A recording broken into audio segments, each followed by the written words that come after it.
안녕하세요. 제 사연을 들어주시는 여러분께 인사부터 올립니다. 저는 스스로 나이를 먹을 만큼 먹었다고 생각하는 30대 여자입니다. 혹시 다들 믿는 도끼의 발등을 찍혀보신 적 있으신가요? 제 나이 30대에 이런 일이 생길 거라고는 정말 꿈에도 상상하지 못했습니다. 중고등학생 때 일어난 일이라면 차라리 그래, 아직 어리니까 그럴 수 있지 하고 넘어갈 텐데 이 나이 먹고 이게 가능한 일인가 싶기도 하고요.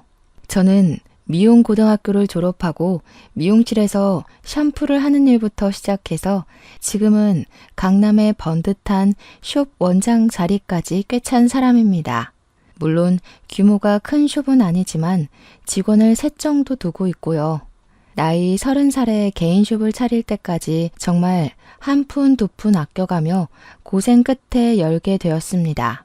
솜씨가 꽤 좋은 편이어서 잘 나가는 미용사였음에도 숍 오픈하는데 돈이 정말 많이 들더라고요. 없는 살림에 대출까지 받아가면서 숍을 오픈하게 되었습니다. 그래도 젊을 때 빚을 내서 그런가 정말 하루가 어떻게 흘러가는지도 모를 만큼 일을 하고 출장을 다니고 방송 제의도 몇 번 받아서 일을 하니까 빚이 금방 줄어드는 게 눈에 보였습니다. 원래 미용이라는 게 부르는 게 값이긴 하거든요. 그런 저에게도 꽤 예전부터 단골인 남자 손님이 한 분 있었는데 어느 날 그 손님이 자기 친구를 데리고 온 거예요. 더벅머리에 체크 남방에 누가 봐도 공대생의 느낌이 물씬 풍기는 남성분이었어요. 묘하게 멋부린 것 같은데 촌스러운 느낌이 팍팍 나는 그런 남자 있잖아요.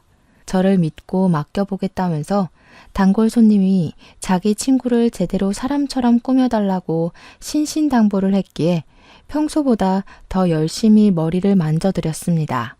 유행하는 스타일로 자른 뒤 다운 펌까지 해놓고도 뭔가 부족한 느낌이 들어서 눈썹 정리까지 서비스로 해드렸어요.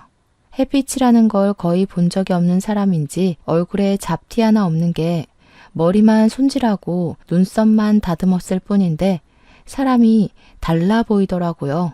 한 가지 흠이라고 생각되는 게 바로 언제적 잠자리 안경인지 말도 안 되는 뿔테를 쓰고 있더라고요.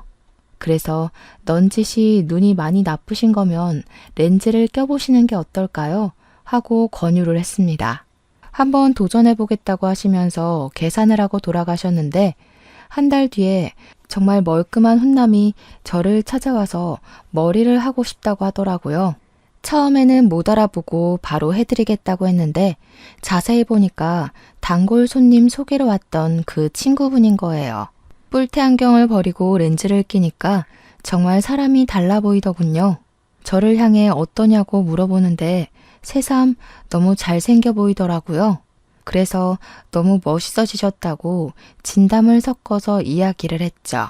그랬더니 저한테 상당히 쑥스러워하면서 여기서 머리하고 난 이후에 여자들한테 번호를 줄줄이 따였대요.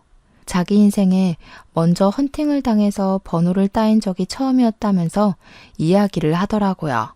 저한테 고맙다고 수줍게 이야기를 하는데 제가 웃으면서 좋은 사람 만난 거 맞냐고 여자친구 생겼냐고 물어봤죠. 저를 빤히 쳐다보더니 여자친구가 생긴 건 아니라면서 은근슬쩍 자기 어떤 거 같냐고 물어보더라고요.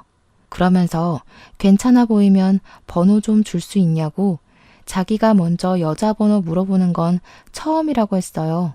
너무 저돌적으로 밀고 들어와서 저도 처음에는 당황했는데 생긴 것도 훈훈하고 외적인 이미지는 좋아 보여서 번호를 주었습니다. 자연스럽게 그날 이후부터 사적인 연락이 시작되었고 밖에서 커피도 마시면서 시간을 보내게 되었습니다. 그분은 저보다 2살이 많았는데 처음에 제가 예상했던 대로 대기업 IT 부서 연구실에 종사하고 있다고 하더라고요. 기술 개발 쪽이라고 했는데 제가 그 분야는 잘 몰라서 흘려들었거든요. 어쨌든 기계를 다루는 쪽이라고 했습니다. 어쩐지 체크 난방에서부터 공대생의 기운이 철철 흘렀다고 이야기를 하니까 막 웃더라고요. 원래 공대생들은 멋부릴 때 체크 난방을 즐겨 입는다면서 그게 그들만의 규칙이라고 하는데 솔직히 좀 충격 먹었습니다. 체크난 방, 제가 중학생 때나 유행했던 옷인데 그들만의 리그라고는 하지만 그게 멋부릴 때 입는 옷이라니. 아무튼 몇 번 만나보니까 사람이 쑥맥이긴 하지만 진중한 성격이었고 미래를 위해 차곡차곡 한 발씩 내딛는 그런 사람이더라고요. 저한테 멋없는 고백을 했고 저는 그 고백도 너무 잘 어울린다고 생각하고 연애를 시작하게 되었습니다. 저는 미용만 쭉 일관되게 외길 인생 걸어온 사람이라 유행에 상당히 민감한 타입이었거든요. 남자친구랑 연애를 시작하고 나서 이것저것 꾸며주고 다니기 시작했죠.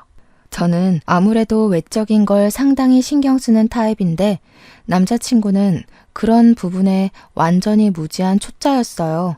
옷도 유행하는 스타일로 싹 바꿔주고 매번 머리도 만져주고 제가 사람 하나 만들었다고 해도 모자라죠. 원래 훈훈하게 생긴 얼굴이었는데 스타일까지 멋들어지게 만들어주니까 어딜 가도 데리고 다니는 맛이 나더라고요. 약간 어깨가 으쓱해질 정도랄까요? 저에게는 같은 미용고 출신의 절친한 친구가 하나 있었어요. 이 친구는 꿈을 품고 미용고에 진학했지만 미용 기술에는 영 소질이 없었던 친구였습니다. 메이크업도 잘 못했고 네일아트에도 소질이 별로 없었던 친구였습니다. 학교를 졸업하고 나서 미용실에서 저처럼 샴푸부터 차근차근 시작을 했는데 이리저리 치이고 소질이 없다는 것을 깨닫고는 갑자기 술집을 차렸어요. 어린 나이에 무슨 술 장사를 하나 저도 처음에는 걱정이 이만저만이 아니었죠. 술집도 그냥 대학가 앞에 있는 호프집 같은 것이 아니라 영화 같은 데에나 나올 법한 그런 바 있잖아요. 돈 많은 사장님들 상대로 하는 그런 술집이요. 친구가 얼굴 하나는 예쁘게 생겼었거든요. 아무튼 그런 바를 하나 운영하고 있는 친구였는데 저랑 은근히 성격 자체는 잘 맞아서 깊게 친한 건 아니지만 좋은 사이를 유지하고 있었습니다. 왜 깊게 친하지 못했냐면 술집을 운영해서가 아니라 그런 애들 있잖아요. 약간 여우같이 구는 약삭 빠른 애들요. 자기한테 남자친구가 생기면 저한테는 연락 한 통 없다가 헤어지면 만나자 술 먹자 연락해 대는 그런 친구였거든요. 그래서 저도 적당히 거리를 두고 친하게 지냈는데 이 친구의 성격을 받아줄 사람이 몇이나 있었겠습니까? 아마 그 친구에게는 제가 유일한 친구나 다름없었을 겁니다. 한동안 연락이 없던 친구에게서 남자친구랑 헤어졌다고 저에게 연락을 했더라고요. 그때 저도 남자친구랑 데이트를 하고 있을 때여서 남자친구랑 있다고 하니까 자기 술집에 놀러 오라고 하더라고요. 근데 그 술집이 분위기가 커플이 갈 만한 곳은 아니라서 어떻게 거절을 하나 하고 있는데 술을 공짜로 주겠다고 하지 않겠어요?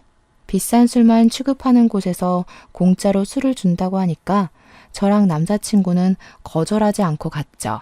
제 남자친구를 보자마자 웬일로 이렇게 멋있는 남자를 만나냐고 옆구리를 쿡 찌르더라고요.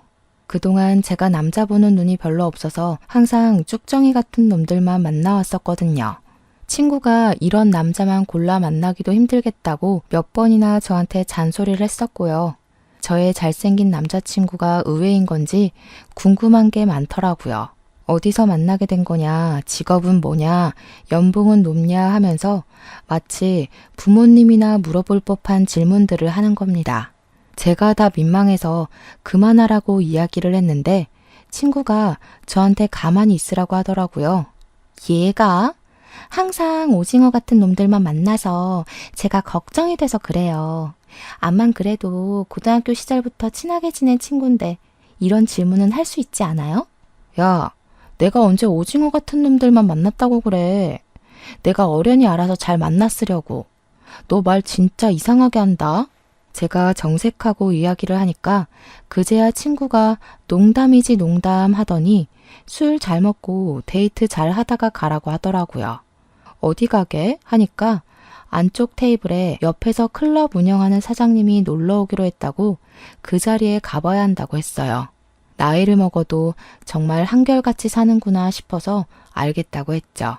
저에게 그런 친구가 있다는 걸 남자친구가 어떻게 생각할지 몰라서 조금 부끄럽기도 했어요.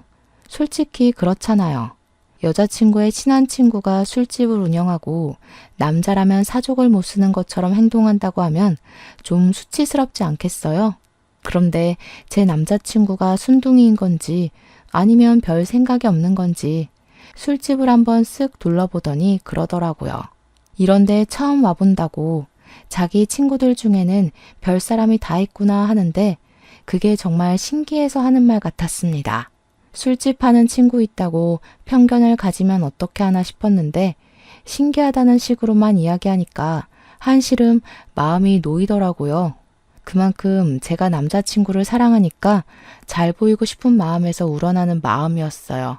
그날 이후로도 종종 친구네 술집에 가서 술을 얻어먹기도 하고 하면서 연애를 쭉 이어갔습니다. 1년을 훌쩍 넘긴 어느 시점에 친구가 갑자기 연락이 왔어요. 다짜고짜 자기 결혼을 할 거라고 하는데 저는 너무 놀라서 당장 만나자고 했죠. 분명 3개월 전에 마지막으로 친구네 술집에 갔을 때만 하더라도 결혼에 대한 언질은 전혀 없었거든요. 만나는 사람이 있었던 것도 몰랐으니까 갑작스러운 결혼 발표는 충격으로 다가오게 되었습니다.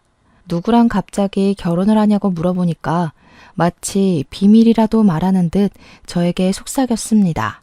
바에 손님으로 드나들던 잘 나가는 사업가를 턱 물었다면서 만난 지 3개월 정도 됐는데 하루빨리 결혼하기로 했다고 하는 겁니다.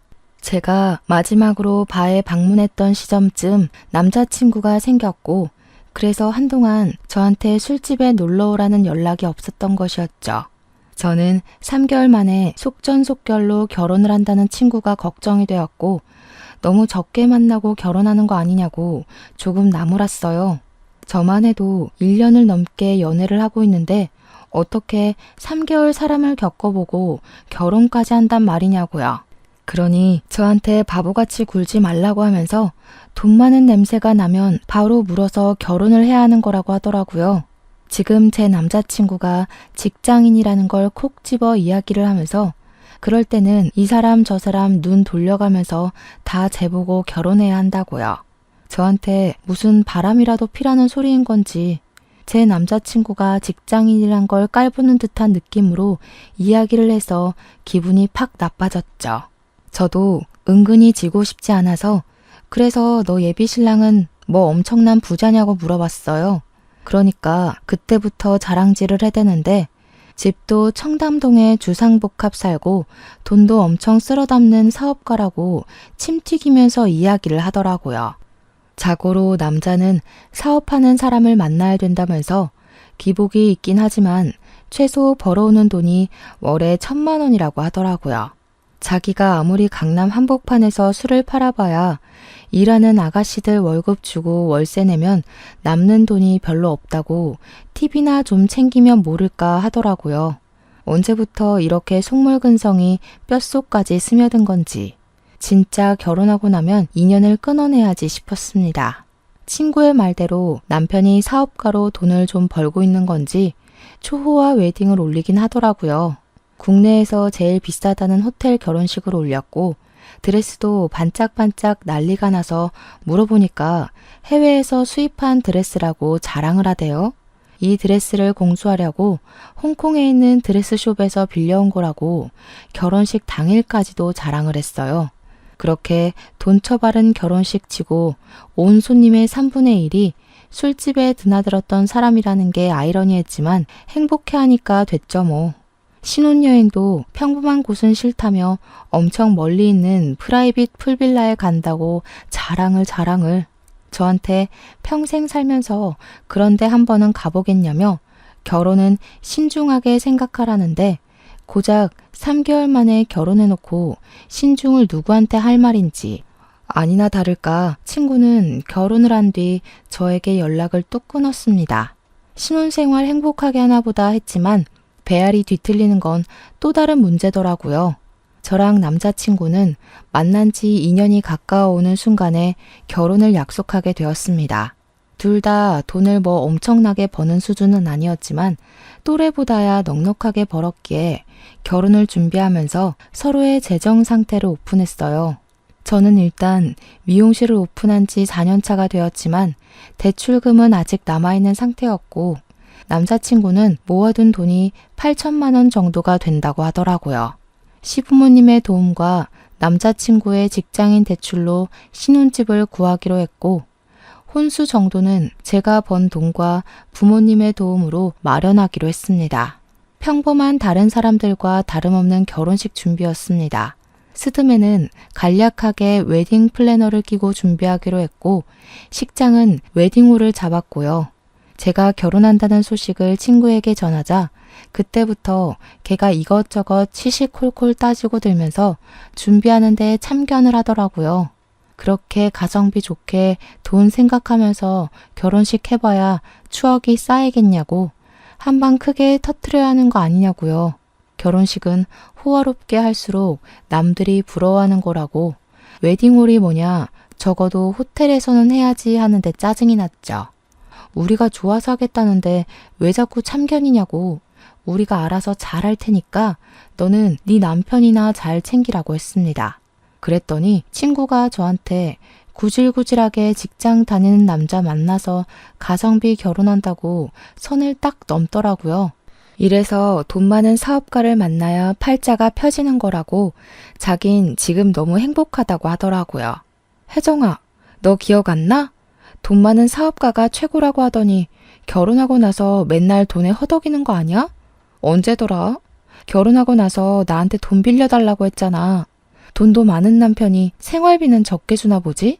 친구인 혜정이가 저한테 딱 한 번 돈을 빌려달라고 했던 적이 있었거든요. 문득 그 생각이 나서 참지 않고 그냥 혜정이한테 질러버렸더니 애가 저한테 발끈하면서 이야기를 하더라고요. 그달에는 벌이가 시원치 않아서 어쩔 수 없었던 거라고. 매달 쓰는 돈이 있는데 1,000만 원씩 가져다 주다가 500만 원 주면 당연히 허덕이지 하는 겁니다. 물론 혜정이 남편이 진짜 1,000만 원씩 가져다 주는지는 제가 알 턱이 없고요. 저한테 네가 알면 뭘 알겠냐고 하는데 제가 그래도 미용실 운영하면서 한 달에 버는 돈이 꽤 되는데 저런 소리를 하니까 가짜났어요. 혜정아, 네 가치를 높일 생각을 해야지. 남자한테 기생하는 주제에 남한테 왜 참견이니? 네 남편이 어디 딴 년이랑 바람난 것 같다고 전전긍긍할 땐 언제고 술 먹으면 버릇이 개 같다면서 신나게 욕했으면서 이제 와서 사업가 남편이 최고라고 허세를 떨어? 됐어. 너 내 결혼식에 참석하지 마. 제가 딱 잘라서 결혼식에 오지 말라고 하니까 혜정이도 기분이 상했는지 안 간다고 하더라고요. 제가 계좌번호 보내면서 내가 보냈던 만큼 축의금은 돌려주라고 했더니 자존심을 부리는 건지 축의금은 그대로 입금했어요. 저는 남편과 사이좋게 결혼식 준비를 이어갔고 결혼식도 많은 사람들의 축복을 받으며 치렀습니다.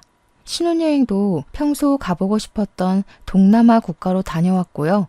혜정이랑 저랑은 인연을 끄는 것이나 다름없기에 결혼식 이후에 연락을 한다거나 혜정이가 운영하는 술집에 간다거나 하는 일도 없었습니다.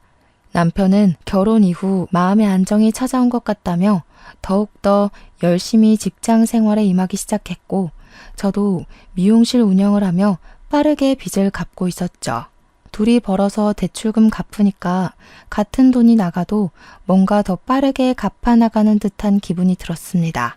결혼한 지 한 2년쯤 지났을 때 남편과 저는 슬슬 생활의 안정감을 느끼고 아이를 가져볼까 하면서 자녀 계획을 세우기 시작했습니다. 그런데 그 시기쯤 뜬금없이 연락을 끊고 지냈던 혜정이에게서 연락이 왔어요. 한번 만나줄 수 있겠냐고 연락이 왔지만 저는 대꾸해주지 않고 무시했습니다. 결혼한다고 할 때 축하를 해줘도 모자랄 판에 소금을 팍팍 뿌려대던 계집애가 이제 와서 왜 연락을 하나 싶었거든요. 근데 혜정이는 제가 무시하는데도 계속해서 저에게 연락을 해왔습니다. 딱 한 번만 만나달라고 자기가 다 잘못했다고 너무 힘들다고 징징거리는데 솔직히 그간 알아왔던 정도 있고 걱정은 되더라고요. 무슨 일이냐고 하니까 그날 오후에 제가 일하는 미용실로 찾아왔더라고요. 근데 혜정이 얼굴에 시퍼런 멍자국이 있는 게 아니겠어요? 저는 깜짝 놀라서 혜정이 얼굴을 이리저리 살펴보았죠. 얼굴 왜 이래? 남편이 그랬어? 하고 물어보니까 그때부터 눈물을 왈칵 터트리는데 무슨 일인지 몰라도 일단 토닥여 주었죠. 혜정이가 엉엉 울면서 자기 죽고 싶을 만큼 힘들다고 해서 다 털어놔봐라 했어요. 혜정이의 남편의 사업이 갑자기 휘청거리기 시작하면서 빚이 생겨버렸대요. 혜정이한테 가게 보증금이라도 당장 내놓지 않으면 망하게 생겼다고 난리를 쳐서 가게도 정리하고 남편 빚 갚는 데 썼다고 하더라고요. 가게를 정리하고 나니까 수입이 전혀 없어졌고 돈이 없어 굶게 생겼는데도 남편은 허구한 날 술만 처먹고 다니더래요. 출근도 하지 않고 집에서 잠만 퍼질러 자길래 돈 벌어오라고 하니까 사업도 다 정리하고 빚만 남았다면서 술이나 먹고 살란다 하더라는 겁니다. 혜정이가 속이 터질 듯 답답해서 그럼 우리는 어떻게 사냐고 뭐 먹고 사냐고 하니까 남편이 혜정이 보고 술집이라도 나가서 돈 벌어오라고 했대요. 네가 가진 명품 가방만 팔아도 얼마겠냐고 사치를 그렇게 하니까 빚이 생기는 거 아니겠냐고 혜정이 탓을 하더랍니다. 돈 팍팍 벌어다 줄 때 적금이라도 꾸준히 부었으면 이렇게까지 힘들지 않았을 거라고요. 친구한테 손찌검을 한 것도 모자라서 당장 나가서 돈 벌어오라고 내쫓았다는 거예요. 혜정이 남편이 자기한테 손찌검을 한 것 자체가 너무 충격적이라 이혼을 하겠다고 이야기를 하니까 더 심하게 굴었다고 합니다. 혜정이 부모님이 일찍 돌아가셔서 혜정이를 돌봐줄 가족도 없었거든요. 혜정이 남편이 혜정이 보고 부모도 없이 술집에서 일하던 거 거둬줬더니 기어오른다고 막말을 하면서 자존심을 짓밟았대요. 결국에는 진단서 끊고 이혼 소송을 걸었는데 남자 쪽에서 위자료 내놓으면 이혼해주겠다고 적반하장으로 나온다고. 그렇게 몇 날 며칠을 소갈이 하다가 문득 제가 너무 보고 싶어서 연락했다고 하더라고요.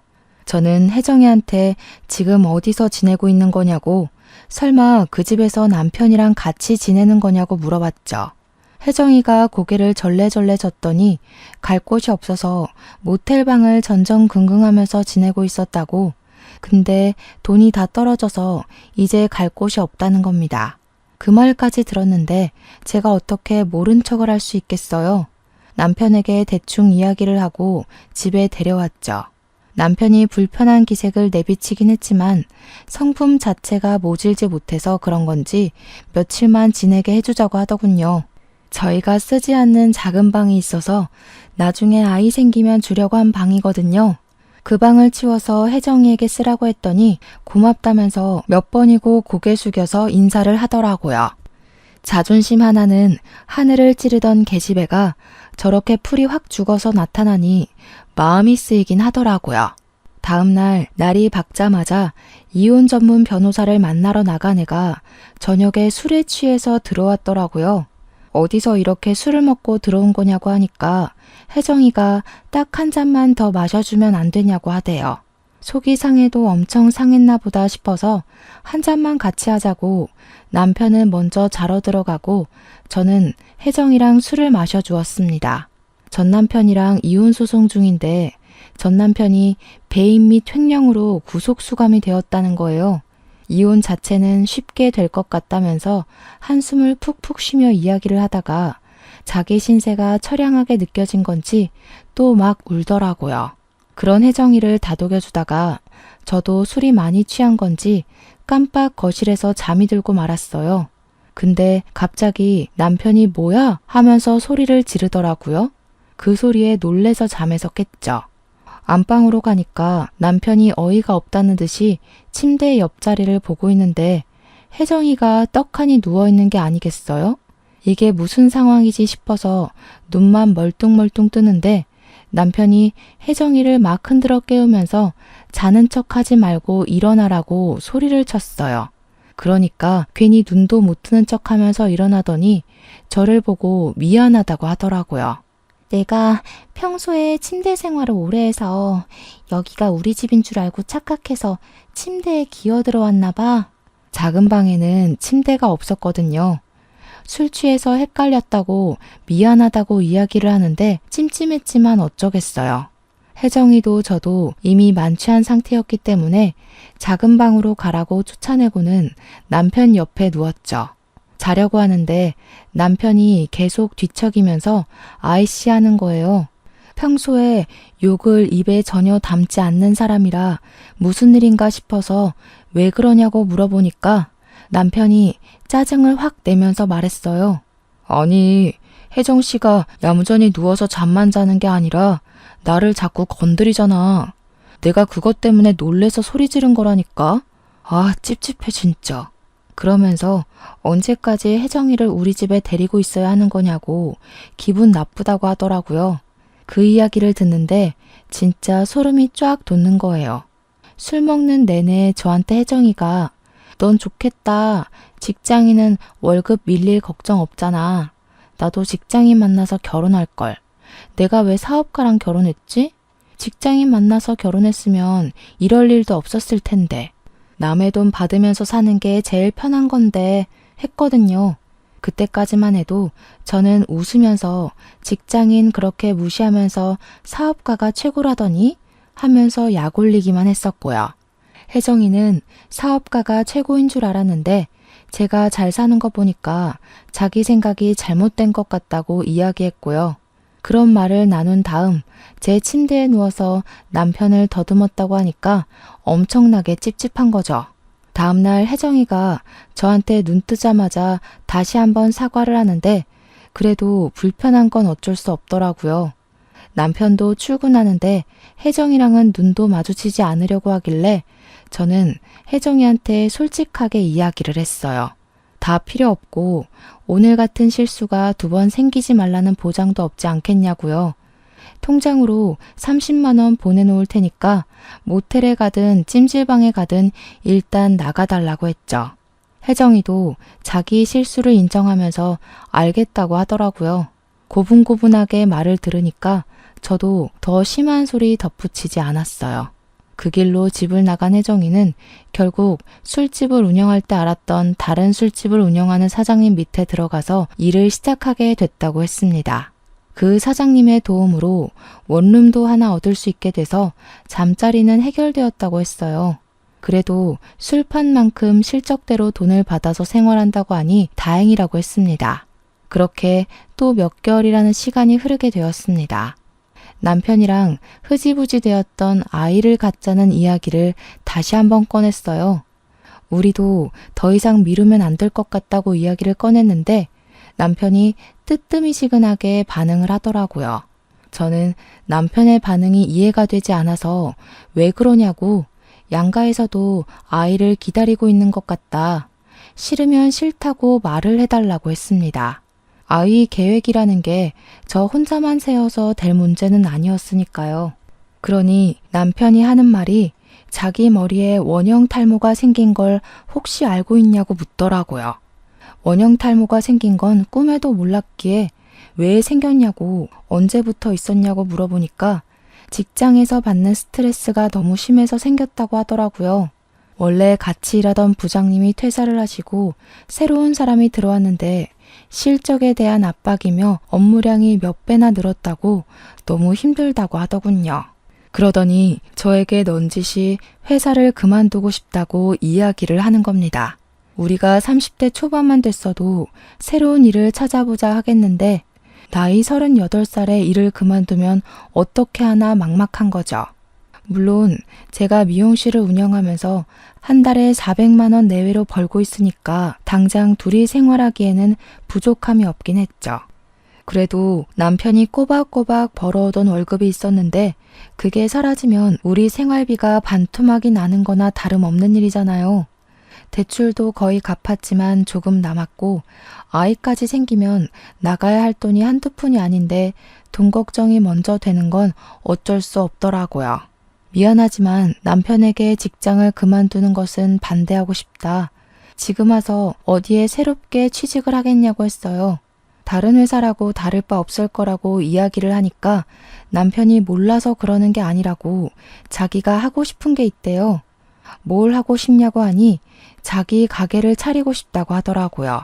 너무 뜬금없는 소리라서 무슨 가게를 차리겠다는 거냐고 하니까 음식점을 차리고 싶대요.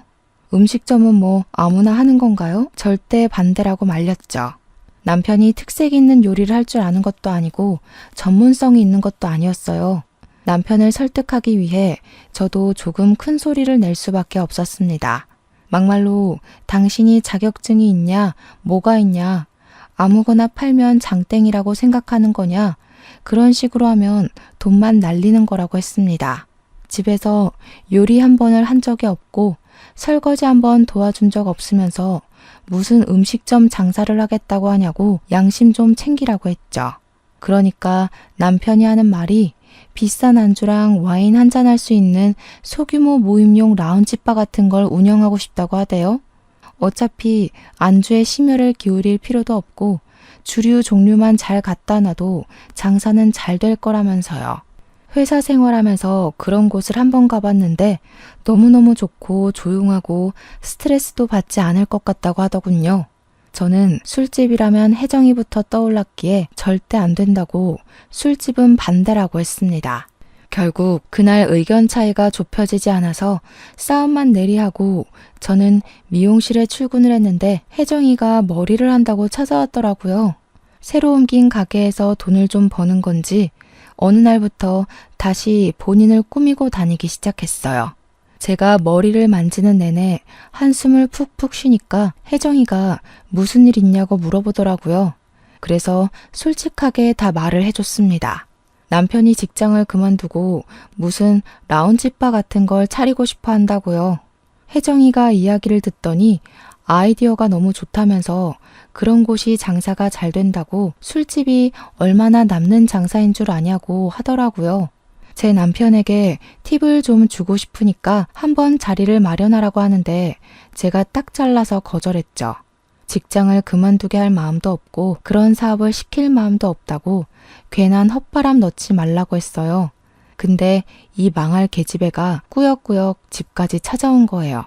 이야기를 좀 들었는데 라운지바를 하고 싶다고 하셨다면서요? 아이디어 너무 좋더라. 요즘은 소규모 가게도 많이 늘었고 가격만 좀 비싸게 해서 팔면 엄청 남는 장사야. 그 말에 남편 눈이 반짝이더니 둘이 무슨 절친이라도 된 거 마냥 가게 이야기를 막 늘어놓더라고요. 남편은 이런 가게는 어떤 것 같냐 하고 혜정이는 너무 좋다 하면서 술 유통 쪽에 관심이 생기면 연락 달라고 둘이 번호 교환까지 하는 게 아니겠어요? 보는 저만 완전히 속 터지고 환장하는 거죠. 그 뒤로 남편이랑 혜정이랑 둘이 전화도 하고 문자도 하는 것 같더니 따로 만나기까지 했더라고요. 남편은 정말 당장이라도 가게를 낼 것처럼 굴었고 혜정이는 술 장사하려면 기본적으로 술 유통업체를 끼고 해야 된다면서 이리저리 소개를 시켜주고요. 제가 그때마다 절대로 안 된다고 꿈도 꾸지 말라고 화도 내고 애원도 하고 남편을 다잡았죠. 남편에게 장사가 그렇게 쉽게 될 것 같으면 다른 사람들도 다 자영업하지 않겠냐고 누가 회사 다니겠냐고 했어요. 이미 남편은 마음을 굳힌 건지 뭔지 제 말은 듣지도 않더라고요. 제가 계속 귀에 딱지가 않도록 이야기하니까 저한테 서운하다고 하면서 자기가 회사 생활하면서 이렇게 스트레스를 받고 고생하는데 왜 마음을 몰라주냐고 하더라고요. 제가 남편의 마음을 모르는 건 아니죠. 단지 혼자 사는 게 아니라 둘이 함께 살고 있는데 저러니까 말리는 거죠. 남편은 정말 서운하다 하더니 어느 날부턴가 저와의 대화 자체를 피하기 시작했습니다. 그렇게 서먹서먹한 부부관계가 유지된 지 2달 만에 남편이 통보를 했습니다. 사직서를 냈고 처리까지 다 되었다고 퇴직금을 받았고 이걸로 가게를 차릴 거야 하고요. 제가 진짜 너무 어이가 없어서 남편이랑 피 터지게 싸웠어요. 그리고 남편은 저에게 반항이라도 하는 것처럼 집을 나가버렸습니다. 집 나가서 고생해봐야 정신을 차리려나 싶어서 곧 들어오겠지 두고 보자 절대로 반대한다 하고 마음을 단단히 먹었습니다. 근데 남편이 하루가 지나고 3일이 지나고 일주일이 지나도 들어올 생각을 하지 않는 거예요. 시댁에 갔나 싶어서 은근슬쩍 안부 전화하는 것처럼 연락을 했는데 시댁에도 가지 않은 것 같더라고요. 이 인간이 어디서 뭘 하고 있는 건지 속이 타서 결국엔 2주일째 되는 날 제가 먼저 연락을 했습니다. 그러니까 남편이 시큰둥하게 저한테 어디서 뭘 하고 있든 관심도 없더니 왜 이제 와서 연락을 하냐고 하는 거예요. 저는 순간 너무나도 당황스러웠죠. 이게 몇 년을 같이 산 부부가 할 이야기인가 싶었고요. 남편한테 전화로 이야기하면 오해가 쌓일 것 같으니 얼굴 보고 이야기하자고 하니까 알겠대요. 남편이 집으로 돌아오면 될 일을 굳이 밖에서 이야기하자고 해서 약속 장소를 잡고 나가서 만났습니다. 저한테 통보하듯이 이야기를 하더라고요. 가게 자리 괜찮은 걸 봐서 계약까지 했다고요. 밖에 나가서 지내는 동안에 부동산을 엄청 돌아다녔고 계약도 하고 인테리어 업자까지 다 만나서 계약금을 걸었다는 겁니다. 이미 모든 일을 다 버려놓은 남편에게 제가 무슨 말을 더 할 수 있겠습니까? 제가 입을 꾹 다물고 아무 말도 하지 않자 남편은 저에게 너무나도 실망했다며 이야기를 이어나갔습니다. 자기가 원형 탈모까지 왔다고 회사 일이 힘들어 죽겠다고 하는데도 어떻게 돈거릴 수가 있냐고요. 한동안 생각 정리가 필요할 것 같아서 며칠 더 밖에서 지내겠다고 통보를 또 하더라고요. 저는 남편의 그 말이 너무나도 충격적이라 다른 말은 귀에 들어오지 않았습니다. 밖에서 며칠 더 지내겠다는 말은 즉슨 저와 별거를 하겠다는 말이나 다름없었으니까요. 속으로 저도 자책을 많이 했죠. 돈거릴 게 아니라 남편의 마음을 좀 더 헤아렸어야 하는 건가 싶어서요. 그렇게 남편이 집을 나간 지 한 달하고도 2주일이 더 지났을 때 저는 아주 충격적인 일을 겪게 되었습니다. 남편이 없는 집이 너무나도 공허하고 쓸쓸해서 오랜만에 혜정이나 볼 겸 술을 잔뜩 사들고 혜정이가 사는 원룸에 찾아갔어요. 벨을 누르니 문이 열렸는데 거기서 우리 남편이 떡하니 나오는 게 아니겠습니까? 배달 음식이라도 시킨 거였는지 지갑을 열면서 나오던 남편이 저를 보고 놀래더라고요. 남편은 러닝 셔츠 차림에 트렁크 팬티만 입은 채로 굳어 있었어요. 저는 남편의 행색을 보고 이게 지금 무슨 일인가 싶어서 둘이 뭐 하는 거냐고 물어봤죠. 제가 문을 열고 들어가니 혜정이도 잔뜩 굳은 채로 저를 바라보고 있더라고요. 너무 어이가 없어서 집에 신발도 벗지 않고 들어가서 혜정이의 머리채를 잡아 낚았습니다. 그러니 남편이 저를 말리면서 그만두라고 소리를 치는 게 아니겠어요. 이게 무슨 상황인가 어질어질했죠. 남편이 혜정이를 꽉 끌어안으면서 저에게 소리를 쳤어요. 혜정이 뱃속에 지금 내 아이가 있다고. 그만둬. 아이라니? 지금 이게 다 무슨 소리야? 그러니 혜정이가 미안하다고 하면서 이야기를 하더라고요. 그러니까 남편이 집을 나간 날 혜정이를 만났고 그날 혜정이네 집에서 잠을 자게 된 것이었습니다. 제가 연락도 하지 않고 찾지도 않으니 그대로 둘이 같이 지내기 시작한 거예요. 저는 계속 식당은 안 된다고 반대만 하는데 혜정이는 다 잘 될 것 같다면서 응원을 해주니까 혜정이에게 빠져들게 된 거죠. 저를 만나서 생각 정리를 해야겠다고 한 것도 혜정이가 임신한 사실을 알게 되어서 혜정이 옆에 있으려고 술을 쓴 거였어요. 둘 다 저한테 미안하다고 하면서 운명의 상대를 이제야 만난 것 같다고 하는데 말이 안 나오대요. 하룻밤 사이에 덜컥 임신을 했는데 이게 운명의 상대가 아니면 뭐겠냐고 임신 8주 됐다고 하더라고요. 그러면서 남편이 저에게 이혼을 하자고 위자료로 5천만 원을 주겠대요. 네가 돈이 어디 있어서 나한테 5천만 원을 주겠다는 거야? 우리 아파트 정리하면 훨씬 더 나올 거야. 그거 너 다 가져. 대신 우리 깔끔하게 이혼만 하자. 저는 뒤도 돌아보지 않고 그 집을 나와 저의 집으로 돌아왔습니다. 한 3일은 내리 울기만 했던 것 같아요. 깊은 배신감에 치를 떨다가 정신을 차리기 시작했죠. 돈도 개뿔 없고 일도 때려치운 백수새끼 제가 데리고 살아서 뭐하나 하는 생각을 주입하기 시작했어요. 횡령 및 배임으로 구속 수감되어 있다는 친구의 전남편이 생각나서 교도소로 찾아갔습니다. 그러다 아주 뜻밖의 사실을 알게 되었어요. 둘의 이혼 소송이 아직도 마무리가 되지 않았더라고요. 재산 분할과 위자료 싸움으로 이혼 마무리가 되지 않고 개싸움 중이라고 하는 게 아니겠습니까? 그래서 저는 모든 사실을 말해주었죠. 혜정이가 지금 제 남편의 아이를 임신했어요. 저는 상간녀 소송 걸기로 마음먹었으니까 그쪽도 소송 뒤집으세요. 그 말에 혜정이 전 남편은 변호사를 통해서 혜정이가 먼저 바람을 피웠고 자기한테 이혼하자고 뒤집어 씌운 거라고 말을 바꿨습니다. 뱃속에 있는 아이가 그 증거라고 하니 혜정이 측에서도 반박할 수 없게 되었죠. 결국 소송판 자체를 뒤집어 엎어서 없던 일로 만들어버린 겁니다. 한마디로 남편과 혜정이는 호적으로 묶일 수 없는 사이가 된 거죠. 무려 남편의 아이를 임신했음에도 불구하고요.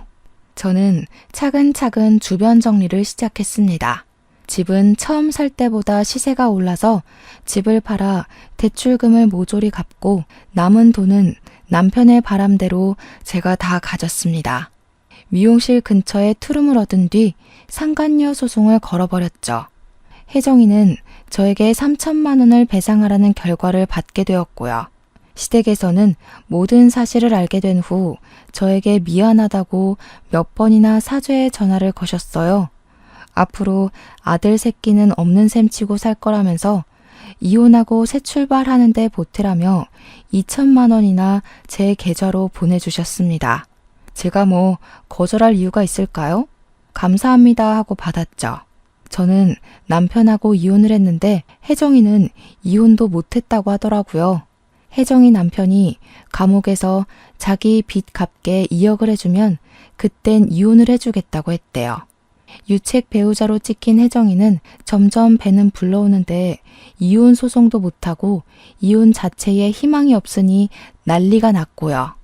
제 전남편 또한 자기 자식이 남의 호적에 올라가게 생겼으니 발만 동동 구르고 난리가 났죠. 결국 다시 대출받고 퇴직금 받은 거며 뭐며 수중에 있는 돈 다 합쳐서 2억을 해줬다고 하더군요. 시댁에서는 없는 자식 취급하기로 했다는 말을 지키신 건지 한 푼도 도와주지 않았대요. 그렇게 이혼을 서로 마무리 짓고 혼인신고만 겨우 해서 살고 있다고 하더군요.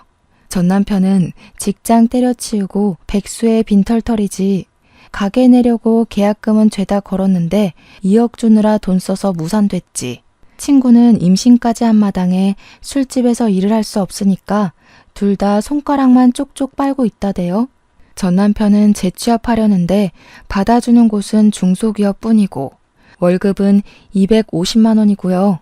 둘이 허구한 날 싸운다는 소문만 건너 들리더라고요. 저는 뭐 그 이후로 이혼하면서 받은 돈이랑 시댁에서 미안하다고 준 돈에 상간녀 소송에서 받은 돈까지 합쳐서 돈 굴리면서 살아요. 대출금은 다 갚았고 남은 돈으로 재테크 해가면서 살살 불리고 있습니다. 미용실은 여전히 예약 손님 가득이고요. 100세 시대라는데 제 인생 아직 30대 후반이잖아요. 앞으로 살 날이 훨씬 많으니까 용기 내서 좋은 사람 만나면서 행복하게 살아보려고 해요. 주어진 환경에 충실하게 잘 살아보도록 하겠습니다. 여러분도 행복한 하루 보내세요.